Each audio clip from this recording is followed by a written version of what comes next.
சங்கீதம் 46:7 சேனைகளின் கர்த்தர் நம்மோடு இருக்கிறார், யாக்கோபின் தேவன் நமக்கு உயர்ந்த அடைக்கலமானவர்.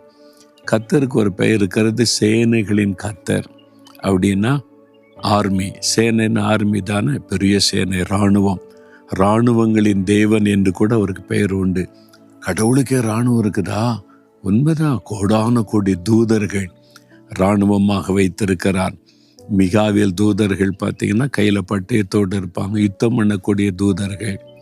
கேப்ரியேல் தூதர்கள் தேவ செய்தியை கொண்டு வருவாங்க, போவாங்க. அந்த யுத்தத்துக்குன்னு ஒரு சேனை தூதர்களை கர்த்தர் வைத்திருக்கிறார். ஏன் இந்த ஆண்டவருக்கு சேனை தேவை அப்படின்னா, அவருக்கல்ல, அவரால் சிருஷ்டிக்கப்பட்ட மனிதர்களாகிய நமக்காக தான் அந்த சேனையை வைத்திருக்கிறார். நமக்கு எதுக்கு நினைக்கிறீங்களா? நமக்கு ஒரு சத்துரு இருக்கிறார்ல, சாத்தான். மறைந்திருந்து செயல்படுகிறவன், கண்